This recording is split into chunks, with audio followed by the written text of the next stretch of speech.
Good morning. My name is Ryan Fischer. I'm the Director of Community Outreach and Advocacy for PPMD.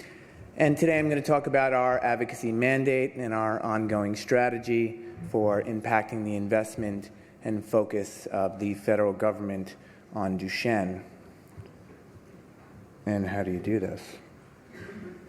There we go. So here's a look at our integrated advocacy strategy. These are the agencies we are constantly targeting. When we're looking at our strategy, we're always trying to impact the funding and the focus of these agencies, and in the case of the FDA, obviously, their flexibility in review. We're always trying to look at how can we leverage federal resources into these agencies so we can continue to carve this road to potential treatments.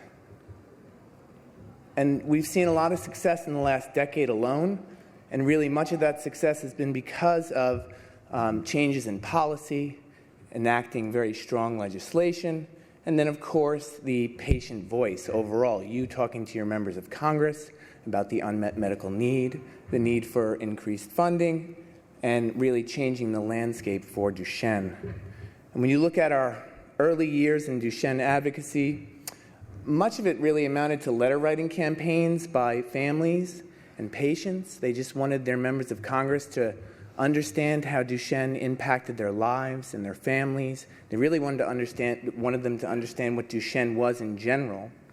And we realized we needed a much coordinated effort at the time. We needed experts that knew the agencies, that knew Congress. So we teamed up with a firm called Fagre BD Consulting, who we are still with to this day. And they're led by Dave Zook and our team leader, Nick Minetto. And one of the first things we did, we ensured the inclusion of Duchenne in what's called the Children's Health Act. This is a piece of legislation really focused on pediatric research. And then Pat went to the NIH and she harassed them and begged them for the first ever workshop on Duchenne so we can really understand the barriers and the things we had to do. You know, at the time, there was a severe deficit of the research necessary to enable drug development. There was no care standards. We didn't understand the disease well enough.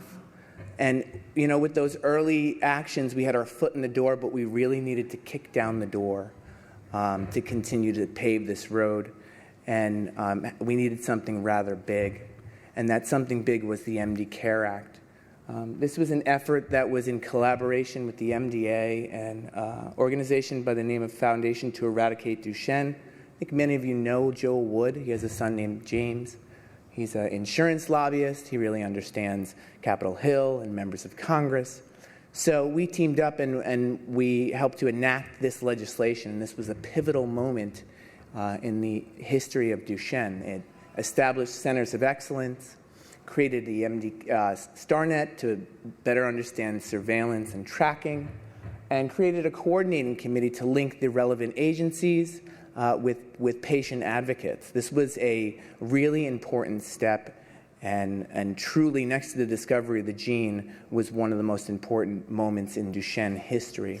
The bill was updated in 2008, and since 2001, we've seen so much progress, well over $500 million invested in the muscular dystrophies. Half of that has been focused on Duchenne, where the most opportunities existed early on. We now have care considerations. The NIH Wellstone Centers have played a huge role in drug development. We have ongoing natural history studies, and certainly industry is in the space. And we have a pipeline full of tremendous hope, as you've heard, and we'll be hearing about more in the coming days. So here's just a look by the numbers. This is one hell of a fundraiser advocacy really plays. And you don't even have to shake down your friends and family for donations. If they pay their taxes, they have no choice. So it has been tremendous, and it really has helped to change the landscape over time. You can see these numbers are huge, and it really galvanized research and industry. And I want to illustrate some of that NIH investment and why it's mattered so much in drug development, to talk about a few of the therapies we're now seeing in late-stage development. If you look at this first one, I'm sure you all know, eteplirsen. You can see at a Wellstone Center, that critical animal studies were performed, and a Wellstone Center grant played a part in furthering the development of this drug. Later on, Steve Wilton, one of the head researchers with this therapy, received a substantial NIH grant. Industry entered the space, and as we know, we received the amazing news by Sarepta in the spring that they have plans for a new drug application by the end of the year. This next drug is tadalafil. This is a repurposed drug. The man on the street knows this as Cialis. And you can see that, again, critical animal studies were performed at both two Wellstone centers, Iowa and UPenn. Ron Victor received a NIH clinical trial planning grant, and now they're enrolling and underway in a phase 3 for that drug for an indication in Duchenne. Again, connecting the dots to the federal investment, the MD CARE Act, and drugs that you're now seeing in late-stage development. This next one is biglycan. This is truly a great example of public-private partnership. There's been a number of NIH grants, different mechanisms along the way for this drug, and several foundations have given money to the development. PPMD, Charlie's Fund, Nash Avery, and of course the MDA, who's been longtime funders of this. And Tavorsin is currently, the company with this drug is currently looking at putting biglycan into human clinical testing. So it's not good enough that we tell you how important this investment is. You need to explain to your members of Congress how the money that they've invested into Wellstone centers and using NIH grants are playing a role to see drugs get into clinic and human testing. And the MD CARE Act really has touched virtually every drug in the pipeline to date, whether it be through care considerations, natural history studies, NIH grants, Wellstone centers. And these are just the drugs that are past preclinical studies. We have so many drugs in the pipeline, I couldn't fit them on the slide. That's pretty exciting. There's several drugs in preclinical, and again, the MD CARE Act investment has virtually touched everything. So that's why we're trying to update the amendments of the MD CARE Act. You've probably received several emails from me over the last 18 months. I've been harassing everybody. The updated amendments will develop and disseminate care standards for adults. We'll ensure that the MD StarNet data that's been collected over time informs the biomedical community.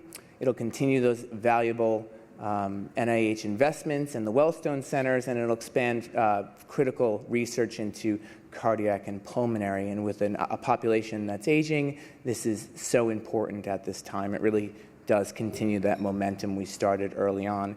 Here is the status of the bill at the time.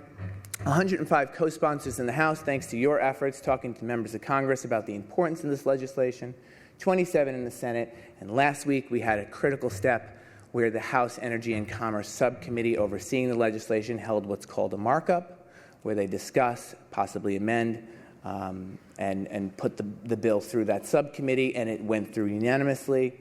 The next step will be the House Energy and Commerce Full Committee will have to take this up, and then we're going to work on the Senate. We really hope to get this done by the end of the year. Otherwise, we have to reintroduce. So by show of hands, how many of you have contacted your member about this bill in the last 18 months? Not enough. If you're a researcher, if you're a clinician, if you're a family member, we need your help. We need to up our numbers.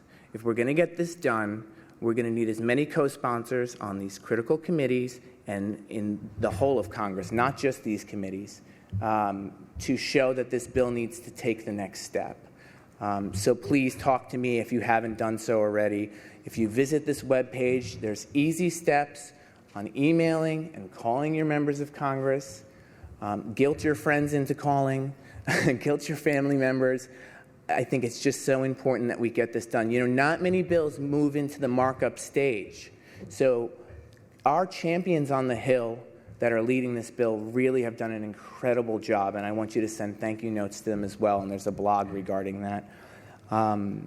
We need to move this bill. It's so important to this community. So because of the success of the MD CARE Act, we really needed a coordinated FDA regulatory strategy, and we realized this many years back. And we needed to better educate and inform the agency about Duchenne, about the unmet medical need, the need to show flexibility in review, and to really bring the patient voice to the table. And we're always looking for opportunities to do that and to impact them through legislation as well. Because again, that's another one of those critical agencies within our integrated strategy that we're always trying to impact. So in 2012, a really incredible opportunity came with a bill called FDASIA, the Food and Drug Safety and Innovation Act. They love their acronyms. So, and that was rolled into a bill called PDUFA, which was a vehicle for the HIV community with accelerated approval.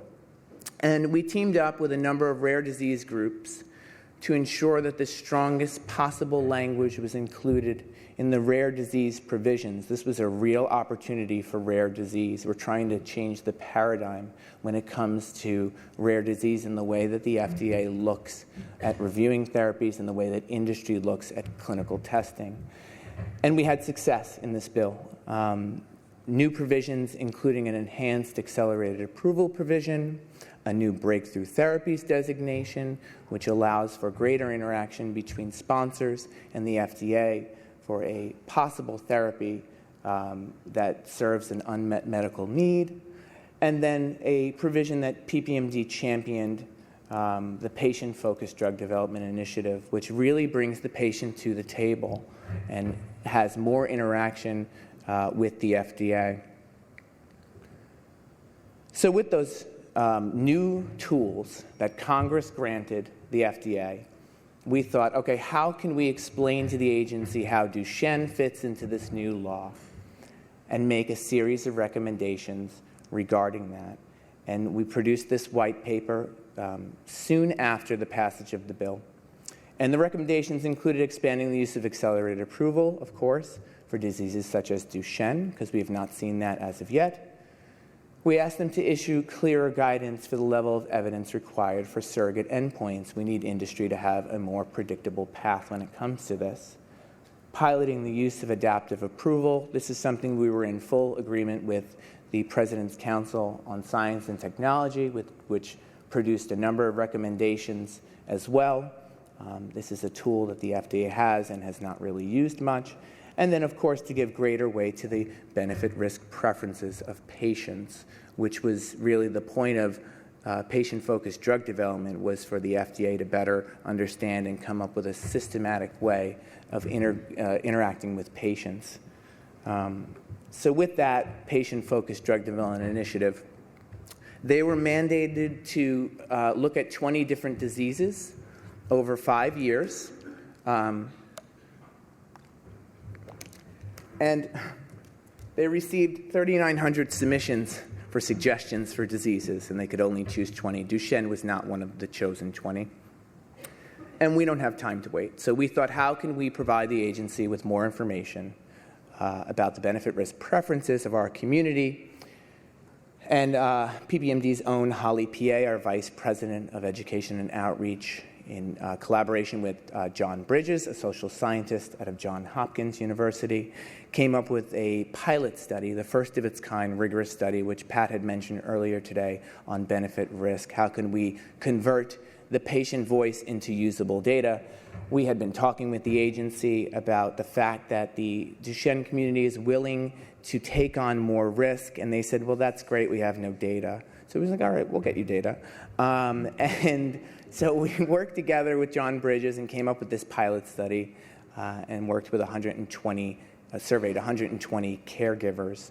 And what we learned were that caregivers were willing to accept considerable risk when balanced with stopping or slowing the progression of the disease, and that's even in the absence of longer lifespan. So it really was a considerable study, and we've presented this to the FDA. And we coupled this with a Tell Your Story tool, where patients and caregivers could submit anything they want, testimonial, They could scream at the FDA through this survey. Some of them did.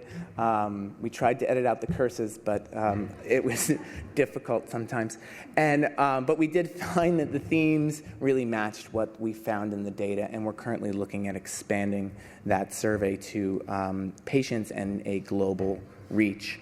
So we've taken these things to the FDA, and we've held numerous meetings, and this really did culminate into the first ever policy forum with the FDA, where 19 members of the agency were present, and we held discussions.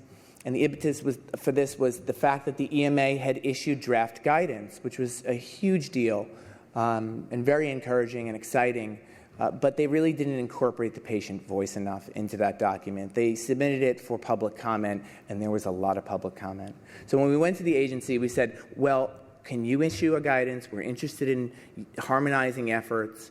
We told them we were commenting towards the EMA guidance, and they said no.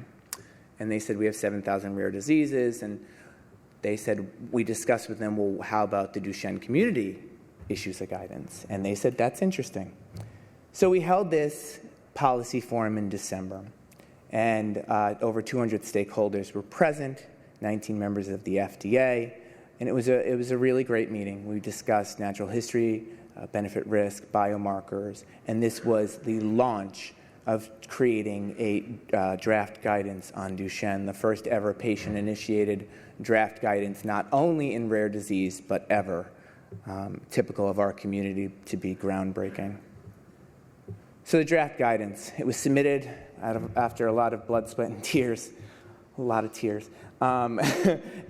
This week, on June 25th, community engagement throughout the process. This, again, is historic and unprecedented.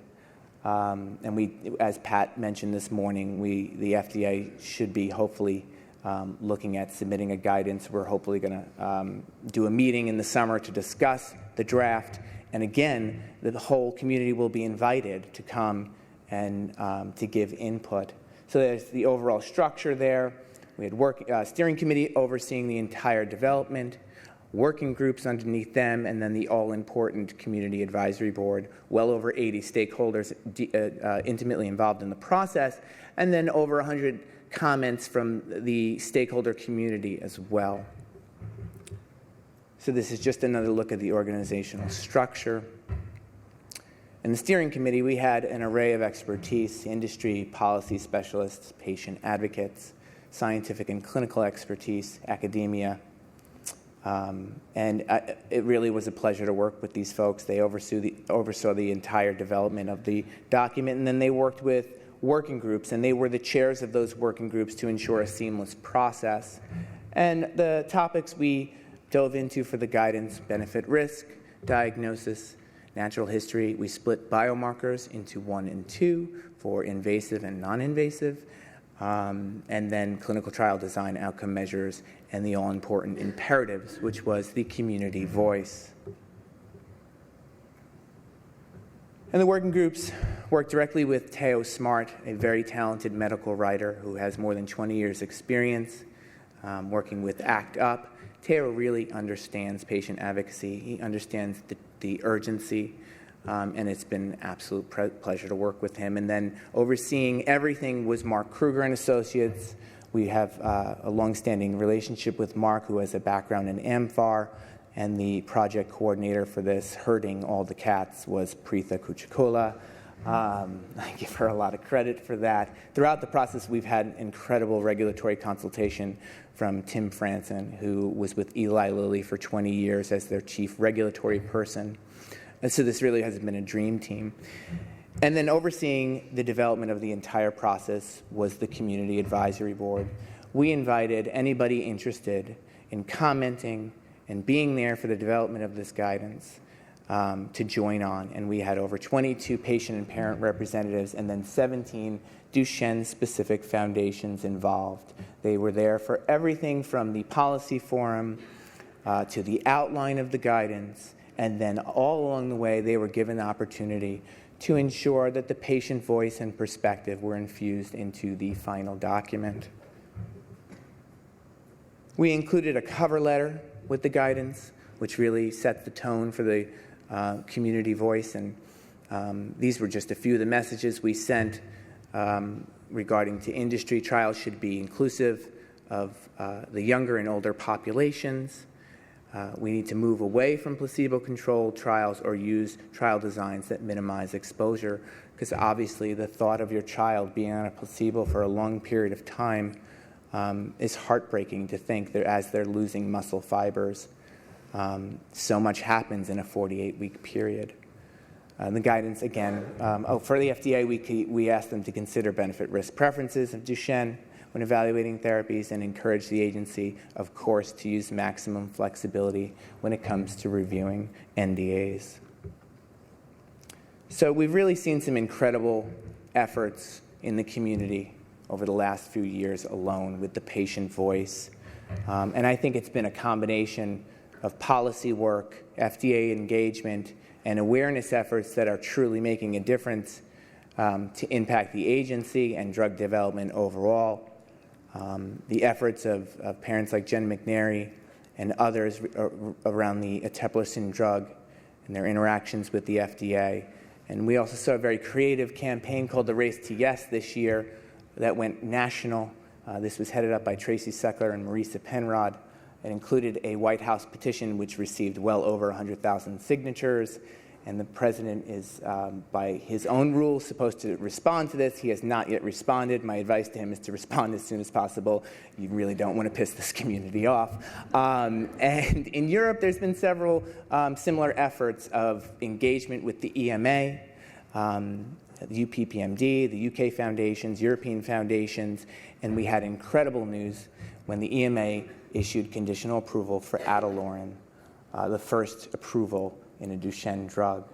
And we've seen similar flexibility here in the US from the FDA regarding next steps for Prosensa and Sarepta with their drugs. So I think we're making progress. And I can't underscore enough, our true heroes in all this have been the patients, the families that have contributed to these trials and have, participated. And that's including MRI studies, dose-finding studies, natural history studies. You're all contributing to the whole at the end of the day. So I do want to address the elephant in the room. There are well over 50 foundations working in the space. And guess what? We don't always agree on the same tactics and the right tactics and strategies. And that's okay. Having over 50 foundations worldwide, it means more money, more awareness, and we've seen some incredible efforts by everybody. But we need to respect each other overall and the work we're doing. I think that's critical. And that we all do complement each other. And really, our shared mission is what connects us. We're all trying to end Duchenne. And I have seen more collaboration very recently, and it's been very encouraging. I love this quote: if everyone is moving forward together, then success takes care of itself. I think that says it all, and it says so much about our community in general. So what next? Obviously, we need to pass the MD Care Act. And this means you getting involved, developing relationships with your members of Congress. It means everything.